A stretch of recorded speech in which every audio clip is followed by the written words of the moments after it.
The I AM Rapaport Stereo Podcast is sponsored by Casper Mattresses. Casper Mattresses is an award-winning sleep company. Time Magazine voted it one of the best inventions of 2015.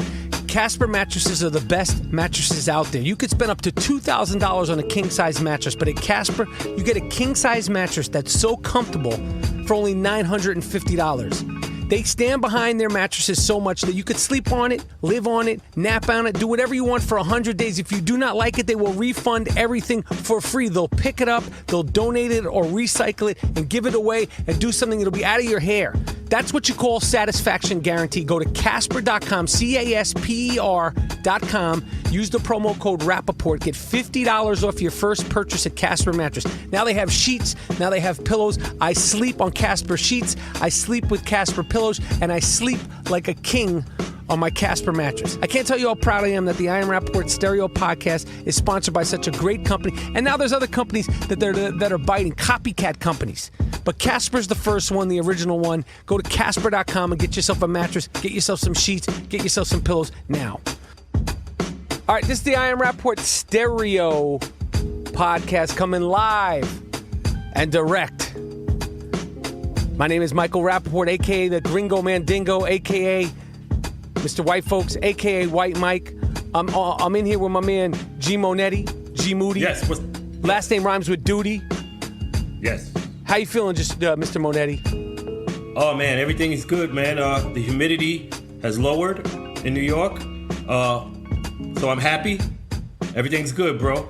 All right, good. So what we're gonna do on this podcast is we're gonna have a guest call in from a political columnist, a person that's heavy in the political world. His name is Eli Lake. He's worked for the Daily Beast, CNN, C-SPAN. He's all up in there. We're going to have him come on and try to explain some things to us. What the fuck is BREXIT? What's the deal with DTRUMP? Some things like that.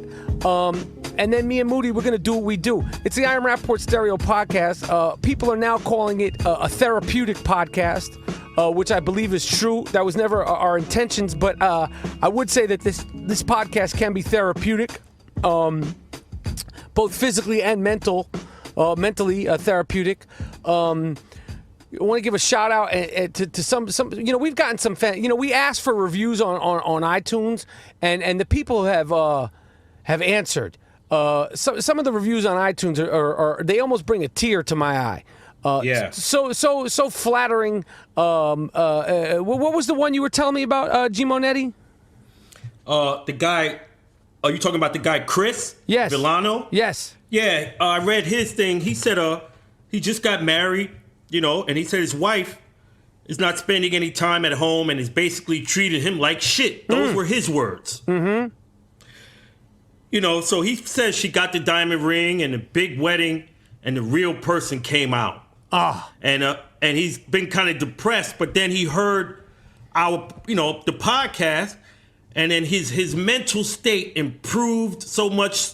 So he was giving us thanks. And we want to say, hold your head.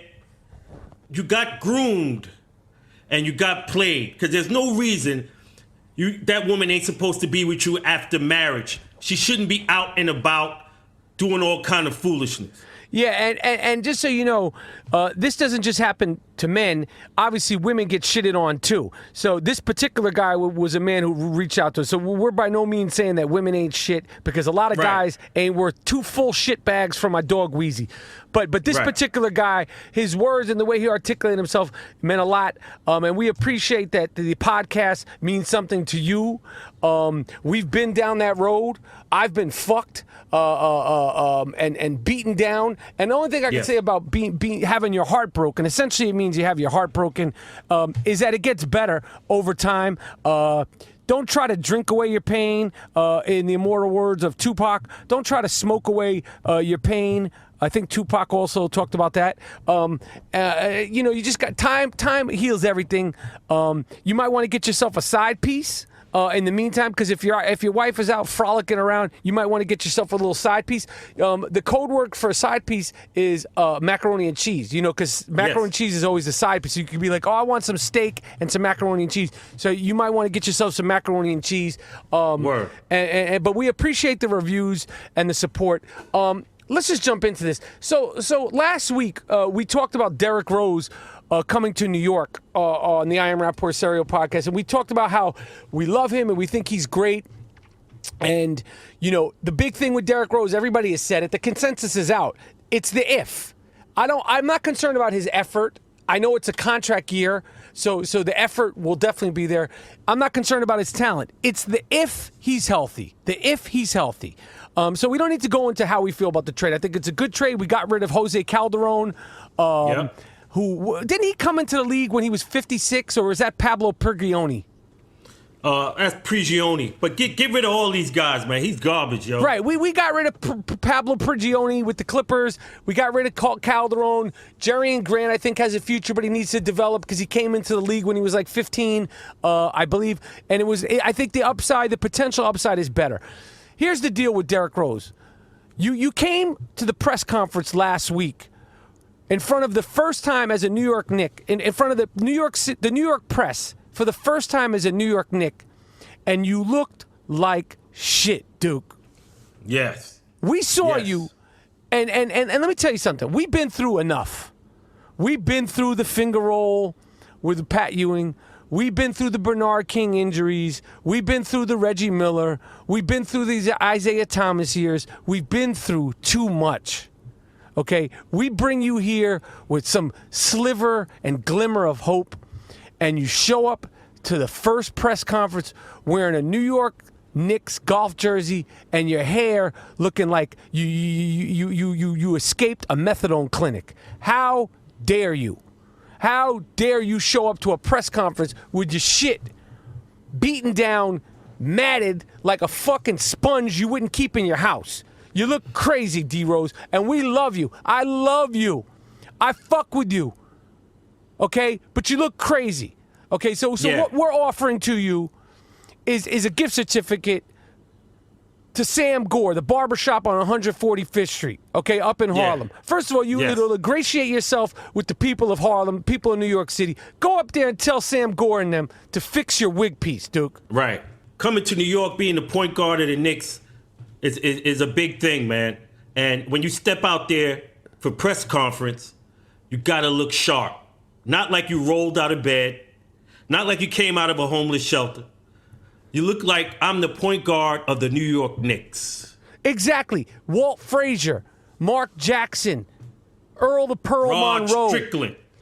Rod Strickland. There's a long list of people that came before you. You're not in Chirac no more, my man. Yeah. Don't show up to the press conference in a fucked up New York Knicks golf shirt and your hair looking crazy, man. And you know what you're going to have to do? I think there's real damage. I don't think this guy's combed his hair since the off season. He's going to have to get a bald head and start from scratch. He looked crazy.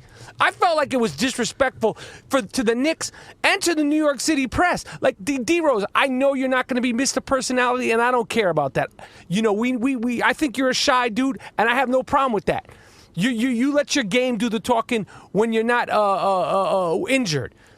I don't need Mr. Personality. I don't care about Mr. Personality. I don't care about Mr. Tongue-in-cheek jokes. I don't need any knock-knock jokes. But at least the first time you show up looking halfway decent. You looked fucking crazy, my man. You're not in Chirac anymore. You've already made it. You made $150 million with your contract with the Bulls and your contract with Adidas. It's not okay. Yo, shy guys get ate up by the New York press. They get destroyed. So I hope he has some type of buffer to between him and the press, because if they're losing and he's on that mumbling, they're gonna kill him, man. Do your impression of Derrick Rose. Derrick Rose, how does it feel to be a New York Knick? Yeah, see, that's not going to work. But for me, I'm cool with that. I don't care about any of that. Like, I know what I'm getting with D-Rose. We're not getting, like, I think probably Derrick Rose, when he hangs out with his people, he's a low-key, shy dude. But you just can't come looking buck fool to the first press conference. This is not okay. And I don't know who your handlers are or who your people are, but somebody should have pulled you aside and be like, nah. We need to get you a brush. We need to get you like a knife and some scissors and cut this whole wig piece down. Yes. My favorite player in the draft, it was Buddy Hield. Now, I know this one other guard that I like. I can't remember his name right now. This is the I Am Rapaport Stereo Podcast. You know we don't fact check.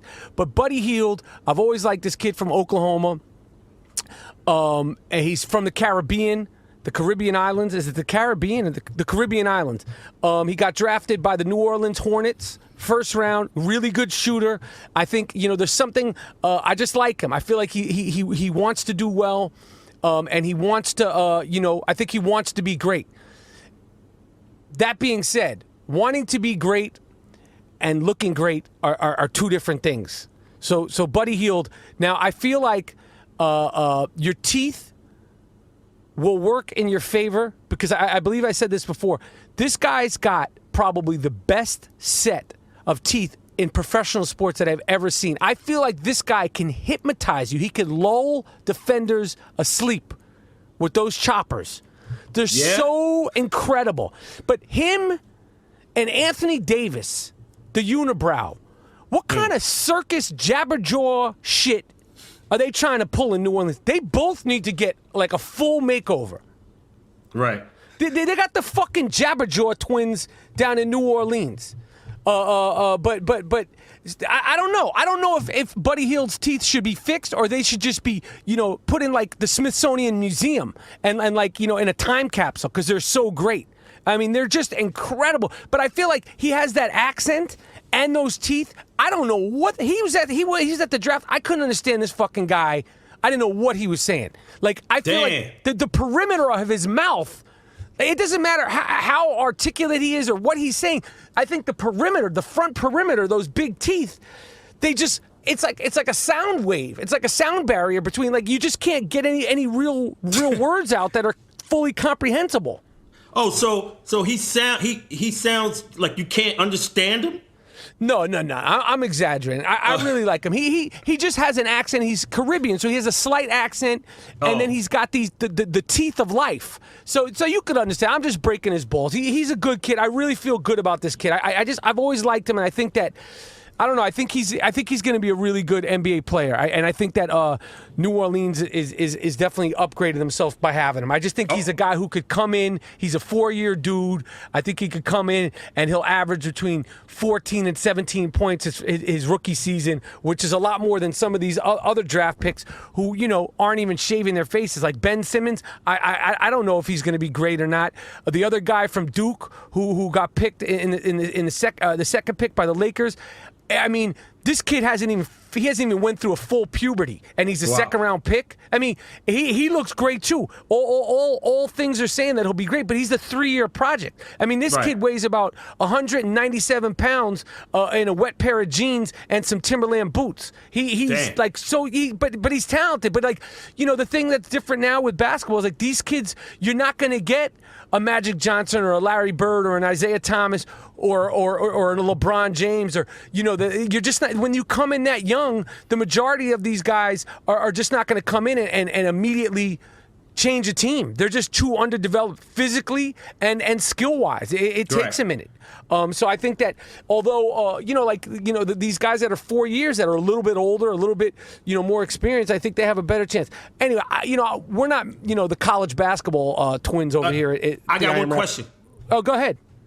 So what you're saying is you think Buddy Hield should get his furniture fixed? Yeah. Long story short, Buddy Hield, you should get out to L.A. and get your whole front game, get it looked at.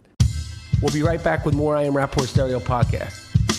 Are you looking to spice things up in the bedroom? Huh?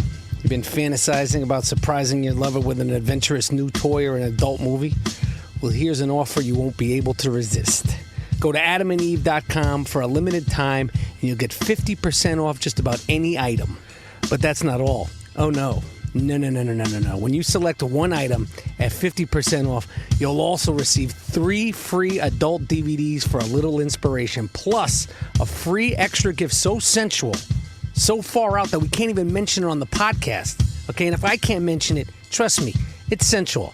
And to top it all off, they'll even throw in free shipping on their entire order. And no, they're not kidding. So check out adamandeve.com for this special offer today. Get 50% off one item when you type in the promo code BUCKWILD, BUCKWILD, for the offer code upon checkout. When you do, you'll get 3 free DVDs, a free extra gift, and free shipping. Just use the offer code BUCKWILD at adamandeve.com. That's BUCKWILD at adamandeve.com. And trust me, you'll appreciate it. Yo, did you hear about this dumb fuck? Ha! You know who Tony Robbins is? Tony Robbins is? Yeah, motivational guy, right? The motivational speaker. He's like the OG motivational speaker. Tony Robbins. Yeah. You know, the Tony Robbins way and the Tony Robbins speaking. And, you know, he's actually the guy in Magnolia. Tom Cruise, one of the people who he sort of was inspired of his great role in Magnolia, the film by Paul Thomas Anderson, was Tony Robbins. He's like iconic motivational speaker. And apparently he's like 7 feet tall. If you ever checked him out, like I never noticed how tall he was, and then I heard he was like 6'9". Like he's like Steven Adams, like big motherfucker. And he's a motivational speaker, which I should be giving him motivational speaking, because if you're 7 feet tall, Tony Robbins, why you ain't playing in the league? Number one. Like who was talking? Like, can you dunk? Because I don't want a motivational speaker who's 6'9" that can't dunk. Or at one time, like if you're 6'9", you should be able to dunk until you're about 65. Correct? That's correct. Yeah, I mean, that's just the way it is. So I don't know if this guy is for real or not, but, you know, if you're 6'9", why the fuck did you never play some competitive basketball, number one? Number two, Tony Robbins has these seminars, right? He's Mr. Motivational Speaker, right? And apparently at one of his seminars last week, he has this thing where he tries to get his people that pay to come, they pay to be there. It's not free. He's a motivational speaker that you have to pay a lot of money to go get motivated by. So, you know, if you got to be really fucked up in the game if you have a lot of money, yet you still need a motivational speaker in your life. Right. That being said, he has these conferences where it's like hundreds of people, and like 30 people at this conference were injured badly, burned, because Tony Robbins, you dumb fuck, he had these people walking on hot coals, and 30 of these assholes wind up in the hospital from burns. Damn. He hustled you. That's some Yeah, hustle, what man. kind of that's like Cleo. You might as well call Cleo on the astrology chick. How are you going to pay money to have to go get a motivational speaker that's going to then tell you to walk? Listen, there's no shit you could. I'm not walking across no hot fucking coals. I don't care if Gandhi's telling me to do it. If God himself, I know them shits are going to hurt, and I know they're going to burn my feet. So I don't know what he's telling these people, but they paid to see him, and then they burnt their shit up. Good for them. Tony Robbins, you get the wig of please of the week. And the people who would actually walk on fire thinking what? That your skin isn't going to get burnt because of what? Because of what this fool told your ass? Right. You get double wig or please, whatever. Yes, Simonetti. That's a fucking first, man. They get double wiggle, please. You dumb fuck, you. You dumb fuck. You miserable cocksucker. You stupid motherfucker. You paid this asshole to have you walk across coals, and you wind up in the emergency room with third-degree burns. You dumb fuck. I could have told you that was going to happen, you cocksucker. What's the matter? You fucking don't know what to do with yourself? Your girlfriend left you? You got fired? Get a fucking job! That's my motivational talk, you dumb cocksucker, you!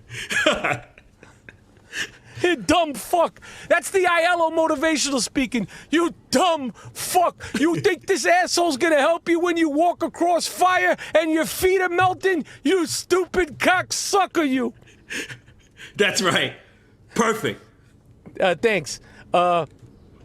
It's the I AM RAPAPORT Stereo Podcast. Oh my God, man. Yo, you heard about this thing in Scotland? Do you fuck with roller coasters in this, Monetti? Oh no, man. The first one I went on in Coney Island, I almost fell out of the Thunderbolt in Coney Island, and I have like a phobia about that shit now. Yeah, I don't mess with those things. The last time I went on one was, I've talked about this on the I AM Rapaport Stereo podcast. I think it was, I've talked about it a couple times, but I know the now infamous, in the Legacy episode, the True Romance episode, when we were filming True Romance, that was the last time I went on a roller coaster. My sons, they go to Magic Mountain and they're wild for the night. They go on all that shit. All, like the crazier, the better. Yeah. I don't go. Matter of fact, I've never even taken my kids to Magic Mountain. I've somehow missed that bullet. Other parents have taken them. Their mom took them. This one took them. That one took them. I don't like those. I don't like the crowds. I don't like the heat. I don't like eating cotton candy. I don't like slushies. And I don't like roller coasters. But in Scotland, this is the reason why I don't like, because you're always afraid that you're going to fall off the shit. Well, in Scotland, one of them shits derailed while people were on it. And 11 people were really injured. And, I don't think there was any deaths, thank God. But, I mean, this could happen anywhere. I don't think those things are safe. And I don't know why people enjoy them. My son, he can't get enough. He can't get enough. He'll just keep going. He gets that pass where you can just keep going and going and going. And he said one time he was scared, but other than that, he's good to go. Right. Never got into that after I almost fell out in Coney Island. That was it. Yeah. I don't fuck with that. And the one at Coney Island, what kind of shitty thing is that thing? That thing's was made in the 20s. Fuck that. Oh, it's the oldest one in the world. Exactly. It's the oldest one in the world. Well, yeah, that's cool. No. You're missing the point. It's the oldest one in the world. You dumb fuck you. That means I really don't want to go to it. I definitely don't want to go on the oldest roller coaster in the world. What else is pop-a-lopping, Mr. Monetti? I saw BET Awards. I saw one performance that left my jaw agape. This guy got the #1 record in America, which doesn't say a lot about America. And he basically had a fit in the aisles. So the cameras went to the great Brooklyn rapper Fabulous. And his face looked like he knew that hip hop was over. It's time to eulogize hip hop, ladies and gentlemen. We had a great run. Yeah. So much greatness has come out of hip hop, and there will continue to be greatness. There's still people that are doing it, but overall, as a whole, either we eulogize hip hop once and for all, or there needs to be another name for this other kind of music. That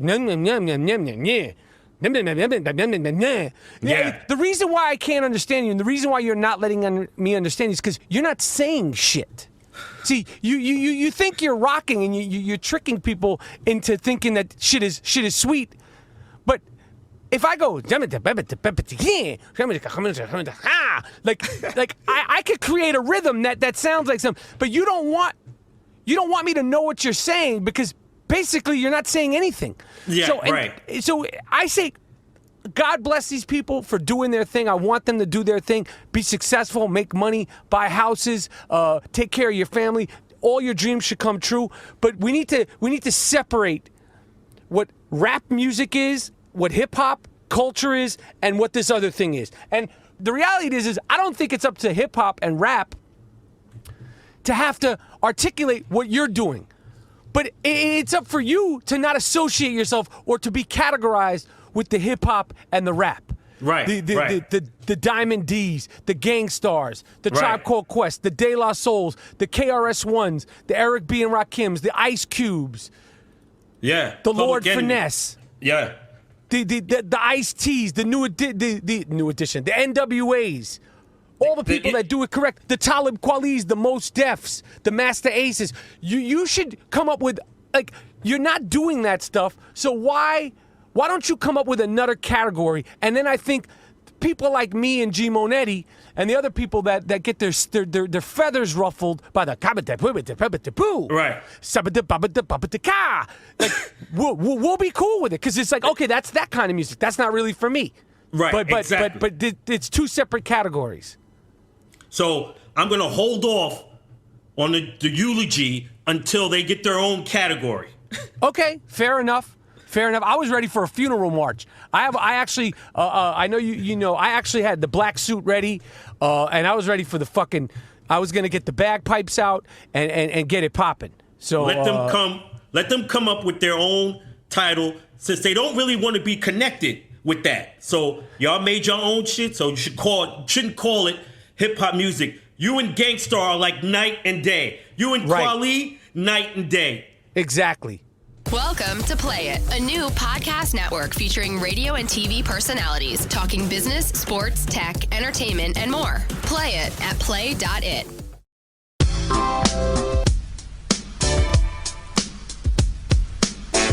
This is the I AM RAPAPORT Stereo Podcast, coming live in direct.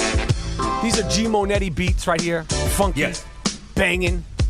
I mean, if anybody wants to get on one of these beats right here, what's the name of this shit right here, G Monetti? Oh, this is that Skillet.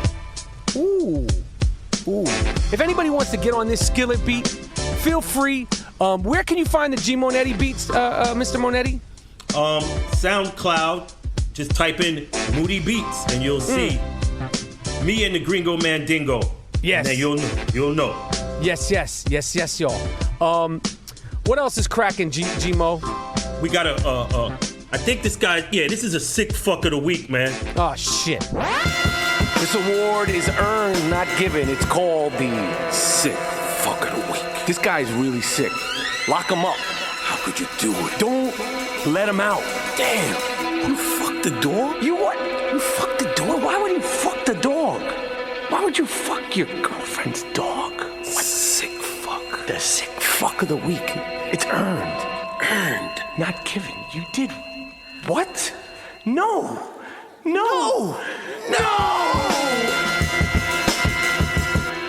Doctor in Mount Sinai Hospital in New York was caught skeeting on a patient's face after giving her a sedative. You sick fuck you. Where was this? New York, Mount Sinai Hospital. You know, I used to be treated at Mount Sinai. I had my pediatrician when I was a kid till I was like 14, and then I had to go to another doctor the first time I caught a gonorrhea. I went to another doctor because I was too shameful to be with my doctor, Dr. Gribbets. That was my doctor, Dr. Gribbets. I mean, you talk about a dinosaur Jew. They don't make Jews like the great Dr. Gribbets. He's the one who delivered me and brought me into the world. But when I was a teenager, you know, you start to have other things. I didn't want him because he used to say, "Let me see your pee-pee." It was super Jewish shit. I don't want, you know, once you get developed and you got hair on your nuts and you're 14, 15, 13, I don't know. I was a late bloomer in that era, you know what I mean? I didn't get like a hairy loaf till I was about 13 and a half. Some kids, you know, 10, they got a mountain dick and full bush. I wasn't that guy. But when he would always think, "Let me see your pee-pee." That's cool when I'm 9. Okay, but now I'm working with something here, Doc. Treat me with some dignity.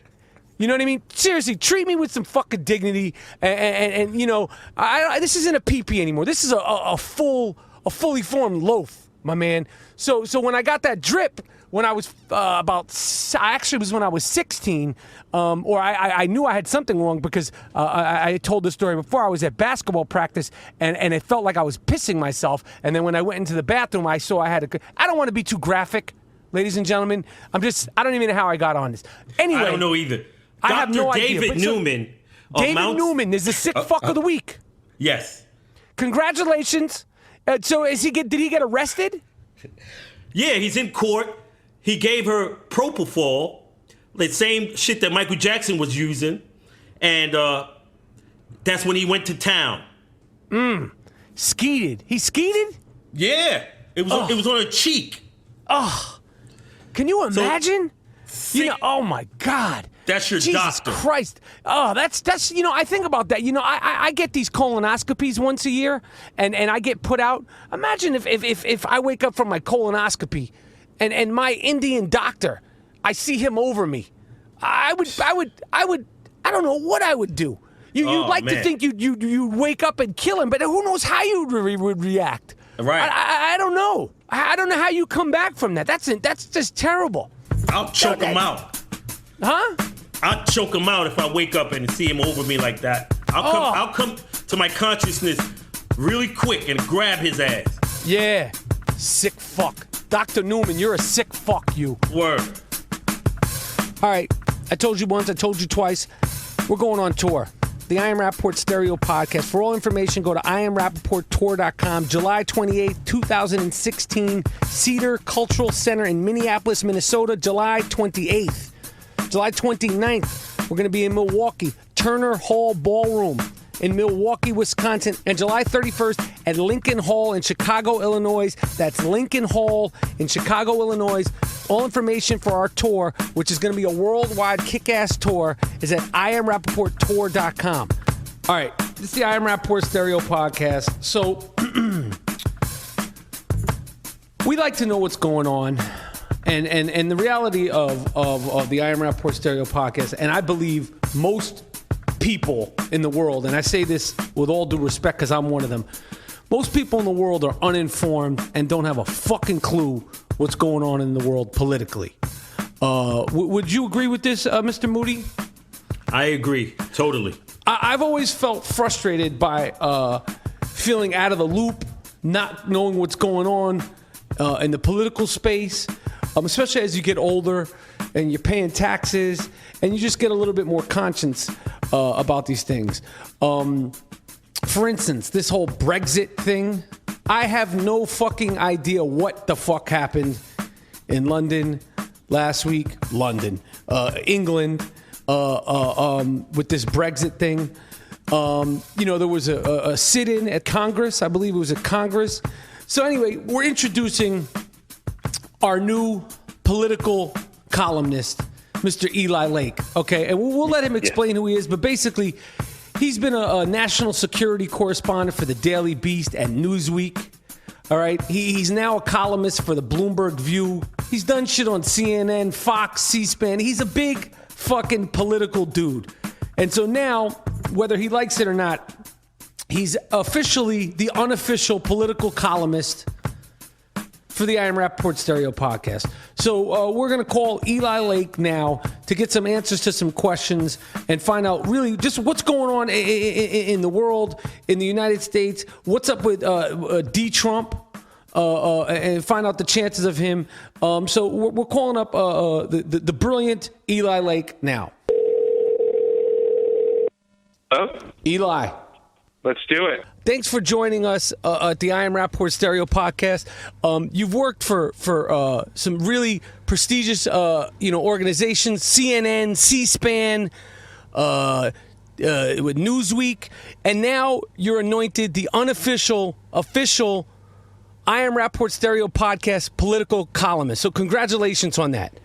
It is an honor and a privilege. Well, we're happy to have you. So basically, this is how I feel about politics. I feel completely uninformed, and unlike the last 25 years of my life, I try to know what's going on. But I feel like the way that the news is articulated to Joe Schmo like myself, and to probably a lot of people, it's like you have to dig so deep. And it still gets convoluted to just find out the basic things that are going on in the world. Do you know what I'm saying? Like this whole thing last week with BREXIT.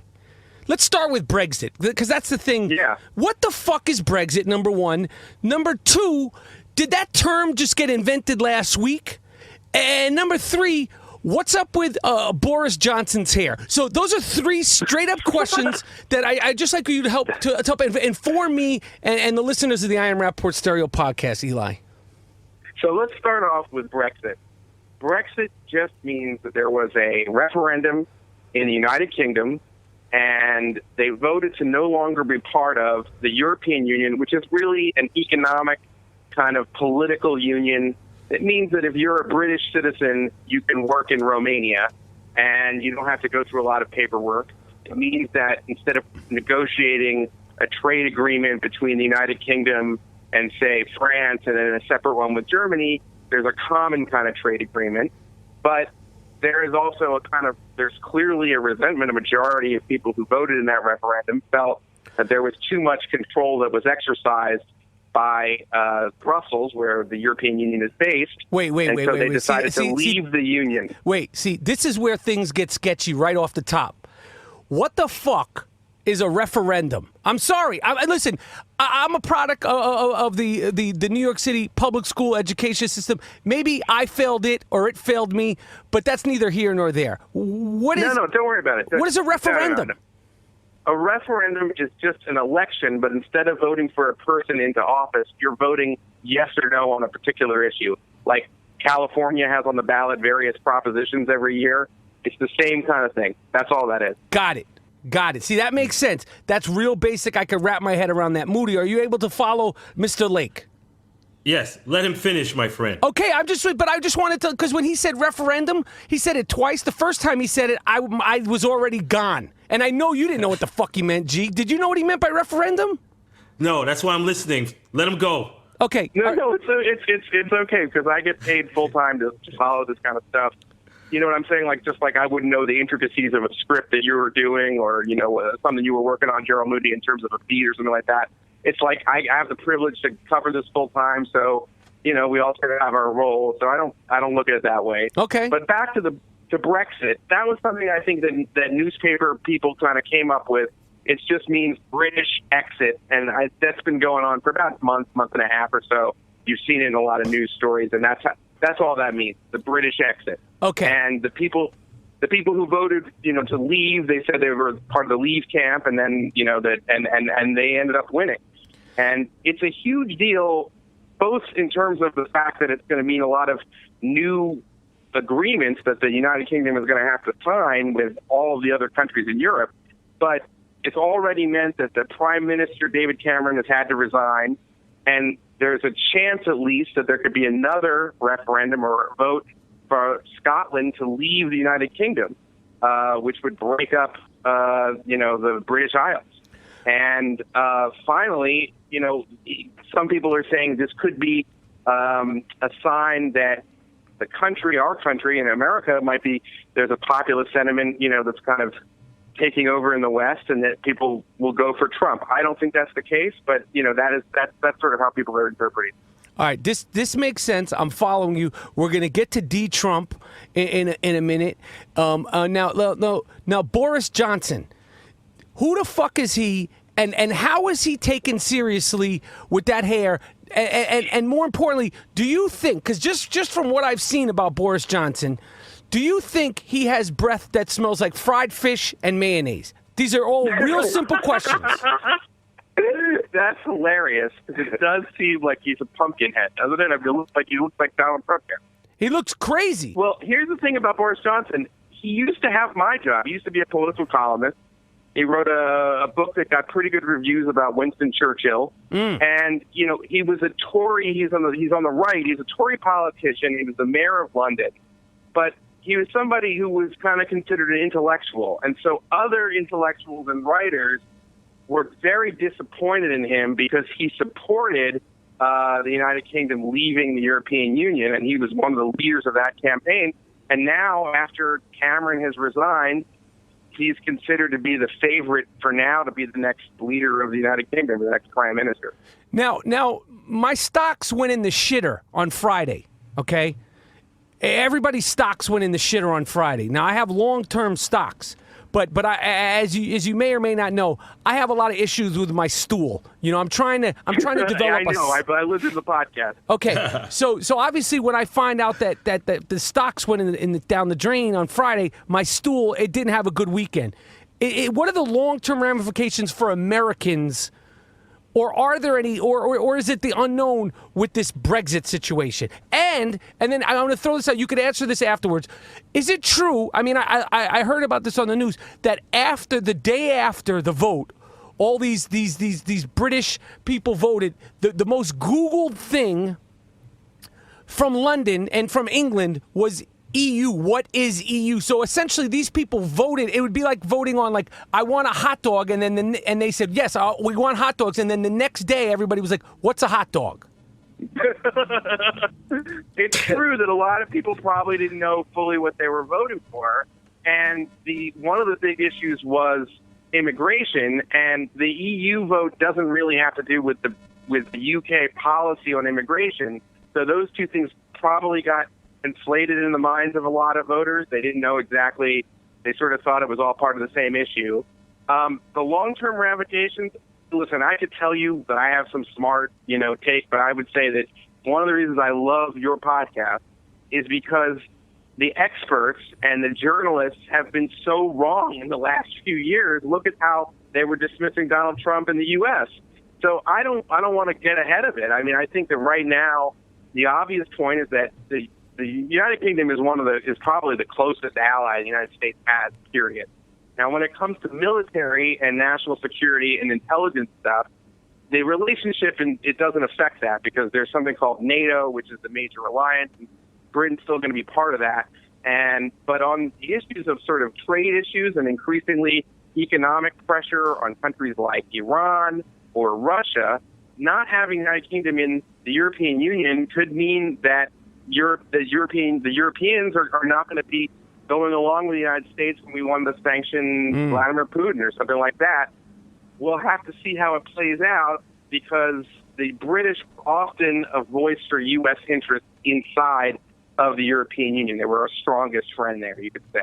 All right, I'm following you. And listen, you can never, ever dumb it down enough for me or G. Monetti and the I Am Rapaport Stereo Podcast. So never think that you're like being offensive if you really break it down, because I'll say right now, I would like you to talk to me like you're talking to an 11-year-old. But if you get a little too highfalutin and fancy, I'm going to dumb it down to a 7-year-old. So just start at 11, and if you get, if things get away from me, I'm going to say act like you're talking to a 7-year-old with maybe a slight learning disability. Okay.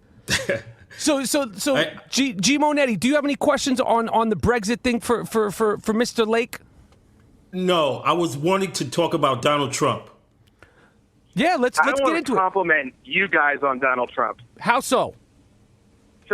So I think the people who are the most political experts in the media didn't see something that people who didn't have like their careers wrapped up in it and had more distance from it could see immediately. And I'm thinking of a specific episode. It was one of the first times you were on, Moody, where you guys had compared Trump at the debate, I think, to Nino Brown of New Jack City, in the sort of talking to the other drug dealers and letting them know that this is going to be my corners from now on. And that was probably that informed people more than like all the bullshit that you would hear from lots of inside Washington, insider types who would say, no, there's an establishment lane. He can't raise enough money. It's not going to last. It's a fad. All that, they got it completely wrong, and he ran the table on the Republicans, and I think you guys really were the first to kind of go out there with that, and I thought that DTRUMP, the way you were talking about him like that, it was so appropriate. It really stuck, at least for me, as I was looking at this stuff. Well, first of all, that gives credit to the 2015 podcast co-host of the year, G. Monetti. Yes, he's been the one pumping that, and I laughed him out of the gloom tomb when he first said that Trump would be elected. I thought it was totally crazy and off the wall. And look who's laughing now. Yet again, G. Moody, whose last name rhymes with duty. Yes. So Eli, here's my question: has Donald Trump articulated a foreign policy? No, he has contradicted himself many times on foreign policy, and it's not clear what he would do because he has been on both sides of a lot of very important issues. The one thing we know is that he's way too close to Vladimir Putin for most politicians in Washington, and his top political advisor, who he brought in, a guy named Paul Manafort, took lots and lots of money from oligarchs who are clearly connected to Vladimir Putin.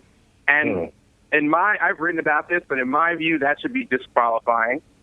And we know that he has said this idea of America first, which sounds good, but we should remember that that is the same slogan that Charles Lindbergh used before World War II to keep America from fighting the Nazis, and was associated for decades in American political discourse with the idea of, a kind of paranoid view that Jews and British people were really pulling the strings of the U.S. government. And he sort of brought it back.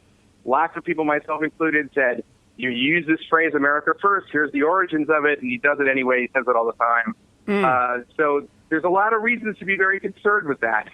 Yep. What do you think the chances of Donald Trump actually winning the presidency? Like, you work for Bloomberg. Like, you when you're hanging out with Bloomberg, you guys are in the bathroom. Like, you must share a bathroom with the Michael Bloomberg. You're in there taking a leak. You ever say, hey Mike, what do you know about this guy? Like, you ever get that kind of information? I don't hang out with Michael Bloomberg. I want to make that very clear. Okay, so wait a minute. You've never taken a piss? Like, you're walking around the Bloomberg offices. You guys are in there. You're two men. You got your loaves out. You're taking a leak. This doesn't happen? Am I totally... This doesn't happen? I'm sorry, you're cracking me up. Listen, on the question of is Donald Trump going to win, I mean, at this point, he has, first of all, he's doubled down on crazy. So he continues to, so his core fans think he's keeping it super real, but it's like that Dave Chappelle sketch when keeping it real goes wrong. Right. Because he hasn't broadened it out to build a coalition that any expert would say could win a national election. What's more, when people were doubting Trump in the primary, like a year ago, 8 months ago, he was leading in a lot of these polls. And now he's not leading nationally. He's not, the latest polls come out, he's not leading in battleground states. So the polls have been correct. And that's why I think that he's not going to win. But I will tell you this. I think that broadly speaking, the media, and particularly CNN, has an interest in making the race appear as close as it is, right, as it can be, because that's the way you get ratings, if people think it's in doubt. And I think that to a degree, Hillary wants it to appear close too, so she can get her people out to vote against Trump, because I think that he brings out, people voting against him as well as people voting for him. So wait, do you think that the media actually articulates that stuff like as in terms of like heightens the drama? So was that true what you said for the ratings and stuff like that? That's a real thing, right? Because I mean, we look at these shows and we take them all for God's word, but at the end of the day, it's a television network that has to pay bills. They have commercial ads and all that stuff. So you think that that's a real thing when it comes to political television? Well, I think that news people cover the news, and Donald Trump is definitely a news story. But I also think that it's not that making it seem like, all right, it's a contest and covering it like it's a close race is also good for ratings. The two things are not necessarily mutually exclusive. But I think at this point, I think he's going to get blown out. That's what I think. I'm not in the prediction business, but I think he's going to get blown out. I just think there's too many Americans that are not only horrified by him, but really feel like a kind of civic duty to vote against him. Right. And I think that's going to prevail. It's kind of an optimistic view in a way, but that's how I see it. And what is the woman? Whenever I think of females in politics, I always love the name Barbara Boxer. Now today, Hilary Clinton was sort of giving an audition to what's her name, Elizabeth Warren, yeah. Elizabeth Warren. Now, do you think that it's a real possibility that an all-female cabinet would actually... Do you think that Hillary would actually run with Elizabeth Warren? And what is the strengths of her? Because I'll be honest, I don't know jack shit about her. Now, the hipsters and everybody, they do, and I know it's the politically correct thing to say I do, and I don't know if she's fantastic or not. I just don't know anything. And I'm proud to say I don't know anything, and that's why we have the official political columnist on here to educate us. So what is her story, and why is she so coveted and revered by the people these days? Well, she's revered by many liberals because she's somebody who's been outspoken for actually trying to punish some of the Wall Street types who got everybody into the horrible, Great Recession. Right. They fucked me too, Eli. The housing market. So that's how she made her name, and that's something that for, a generation or two, Clinton Democrats. I mean, remember, Clinton was a Democrat who won in 92 with the message that he was going to be more centrist, right? He was in favor of the death penalty, and he, wanted to end welfare as we know it. And, the party in the country, I think, has really shifted more to the left, and Elizabeth Warren is that kind of Democrat. Hillary, of course, is so connected to Clinton, and she's tried to sort of run more as a progressive, but as we saw with the, popularity of Bernie Sanders, it didn't really stick with a lot of the voters. Mm-hmm. So Elizabeth Warren is a way to kind of bring that together, bring the party together. Got you. I got you. That makes sense. Yeah. All right, and then G. Monetti, do you have anything you want to follow up with DTRUMP? Oh no, DTRUMP. Eli really solidified everything for me, and I have no more questions. I like to listen to Eli talk. See, I listen. Okay, I'm listening too, Gerald. I'm listening also. Anyway, I love you guys. I think you guys have such a great. I like the concept of we don't fact check. If you think about it, that has been a dominant theme of our political cycle, right? 'Cause Yep. Donald Trump just said stuff. He doesn't fact check. Nope. Yep. And trust me, Feel my like you guys lawyers are kinda going to hit reach that out to wave him. early. Yep. But don't worry. He trust me. He's going to get a look because we've copywritten ain't no fact checking. Okay. And anybody who says it, they'll get charged, possibly sued. And I'm not scared of to take anybody down. All right. So finally, this sit-in last week. There was a sit-in over the gun control, which I firmly believe. I got to tell you something, Eli. I moved into a new neighborhood, right? And there's like a little parking. There's a driveway, okay, and then on the street, everybody needs parking passes. So if I had you come over, and G. Monetti come over, and we were having a little barbecue, and we were doing a live I Am Rapaport stereo podcast, you would have to move your car unless I had a parking pass for you. I also am the owner of a handgun. I'm saying this for the first time publicly. Legally, I legally own a handgun. It took me it was no sweat to get the handgun, yet to get the parking pass that only lasts for 4 months, it's taken me over 5 weeks already. I can't do it. It's the biggest fucking pain in the ass to get these parking passes that only last 4 months, yet you can get a handgun just as easy as you can. You could go get a Big Mac and some French fries. So, I firmly believe that if you're on any sort of fly list, no-fly list, you haven't paid parking tickets, you owe somebody $50 at the TSA, you shouldn't be able to get a gun. I don't give a two shits. And if and when you get off that list, then you can get a gun, motherfucker. But this whole thing about, you could just get a gun easier than you can to get a parking pass, I think is horrible, it's dangerous, and we're all seeing the ramifications. So last week with this sit-in, is that what the gist of was this about? Basically, Michael Rapaport can't get a parking pass, but he could get a handgun anytime he wants?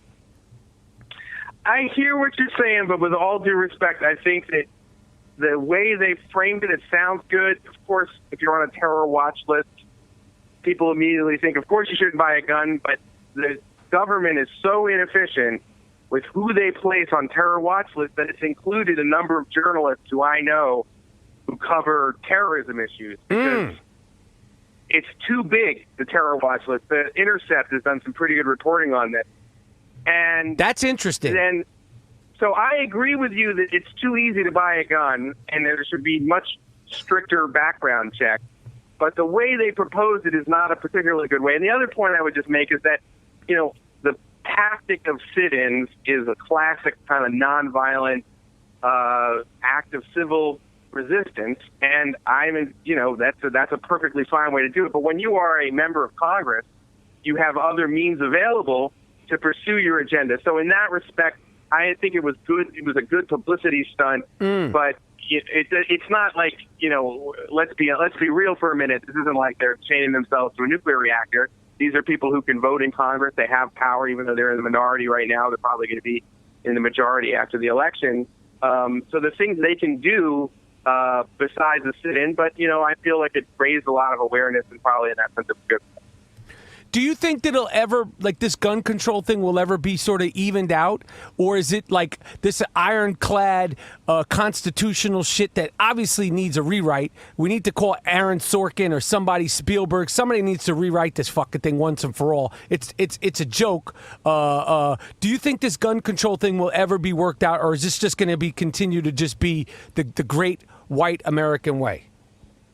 Well, there have been like some gun control measures, but the problem is the NRA is such a powerful lobby, and the members, the people who are really into guns. It's like, here's the thing, and I get this covering Washington, right? If you can get the most people, but they don't give a shit about something, it's not really going to change things. What you need to do is if you only have a few people, but they're obsessed with it, and it's all they talk about, it's all they do, and they watch every little move, that is extremely powerful, and that's what the NRA has.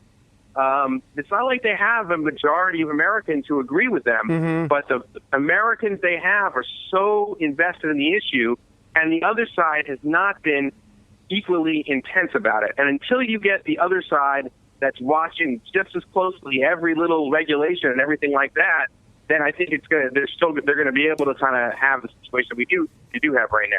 All right. So all right. Well, I appreciate all this insight, Eli. So let me ask you a question. Being a young, viral, is it viral?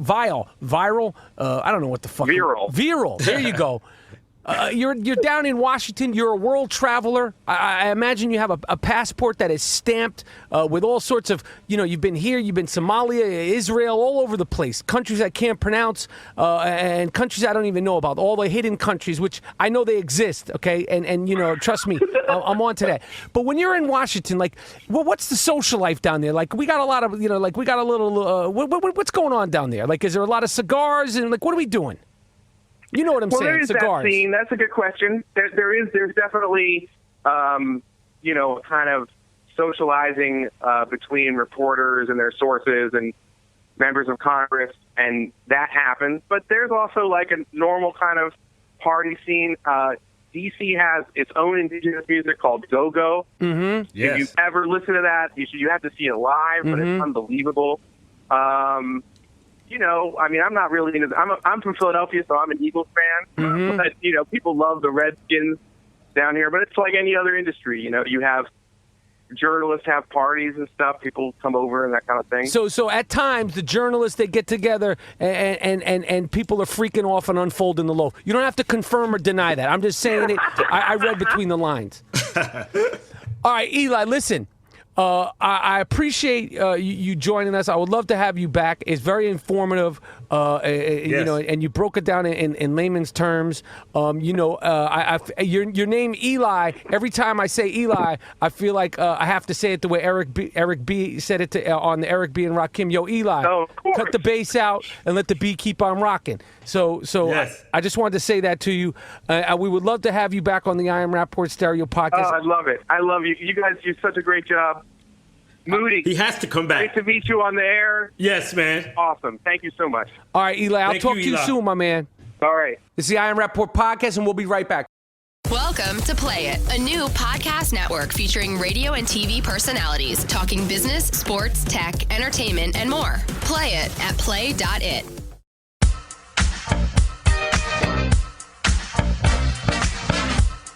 It's the I Am Rapaport Stereo podcast. Yo, just so you know, all soft-ass I Am Rapaport Stereo podcast t-shirts are available at districtlines.com/IamRapaport.com. The newest addition to the t-shirt collection is the hard body karate t-shirt, which a lot of people are buying. It's soft as shit, although it says hard body karate. I don't know. We're going on the live tour, as we told you earlier. The tour is going to be fantastic. I cannot wait to hit the Midwest. What else? I don't know. I found this clip of me doing Chris Bouchard, ESPN reporter, that I had done. I did Chris Bouchard for Chris Bouchard. And I love Chris Bouchard because he's always referencing his sources. His sources have told him that KD is looking to do commercials for KFC. My sources have also confirmed that Field Jackson has been in Idaho doing peyote like it's 1969. Sources are saying that he's actually sending smoke signals to LeBron James and his people to see about making one more push for him to come to New York. As soon as my sources confirm or deconfirm what Boogie Cousins is doing, I'll make sure to give you the 4111111. This is Chris. Fucking love Chris Bouchard. Yo, Chris Broussard is that dude, man. He's great. We got to get him on the podcast. He's got one of the best voices in all of sports. Like, his presentation is bar none. All right, this is the I Am Rapaport Stereo Podcast. Wait. You remember that no good judge that gave that Stanford rapist only 6 months? Yes. He gave a stiffer and a harsher sentence to an immigrant for the same thing. He gave him 3 years. He's a no good judge. Yo, they trying to remove this guy from the bench. Just get him out, lock him up, and break out the Wonder Bread bags. Get rid of him. All right, it's the I Am Rapaport Stereo Podcast. Just keep sending the tweets, keep sending the Instagrams, keep the support. We appreciate it. We do it for the people. Spread the word, and hopefully we're coming to a city near you. This is the Gringo Mandingo, a.k.a. Michael Rapaport, and my partner, G. Monetti, a.k.a. Gerald Moody, who doesn't have a middle name. I don't know if people know. I see the hard body karate listeners, they know that. But Gerald Moody, 2015 podcast co-host of the year, does not have a middle name. Fact. Nope. That's a fact. Other than that, we're out.